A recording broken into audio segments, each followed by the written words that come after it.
Hello everyone, my name is Vihan Nagarkar and I'm from Team Ergent. Our project is a ER triage assistant that coordinates multiple AI agents to prioritize and standardize steps.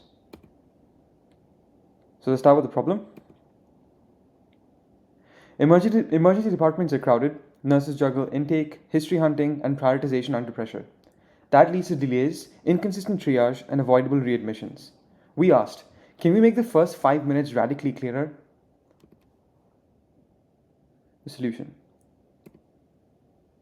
Urgent sits behind a simple chat.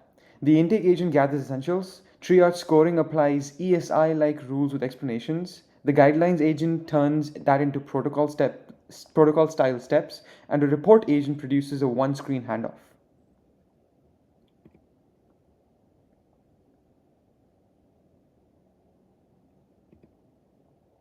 So as you can see, the overall flow that's present over here, the orchestrator being the central LLM that involves communicating with all the other agents, which are also LLMs in their own sense. We take in the triage data, which consists of vitals and certain demographic information. That coupled with the database information that we may already have about you, works with, and with the help of the nurse we can then use that information to create a patient queue and figure out the priority and the urgency of the different patients that are present in the ER and figure out who to handle first and who to handle immediately.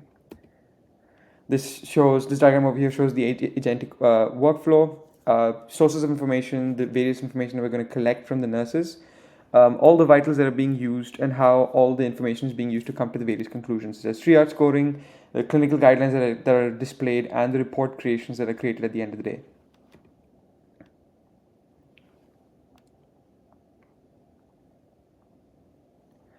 So the multi-agent AI architecture consists of specialized healthcare agents. They have multiple agents handling specific tasks, and they're specifically trained for those particular tasks. So triage scoring, patient history, clinical guidelines, etc. We're using semantic kernel provided by Microsoft and Azure, and we're using Azure OpenAI for natural language processing and intelligent agent collaboration. For the backend, we're using Fast API and Unicorn. For the front end, we're using React and TypeScript. And then the hospital risk calculator incorporates LACE and hospital scores, assessing over 20 risk factors and predicts readmission within the next 30 days. Thank you so much for watching our presentation. We hope you enjoy the project.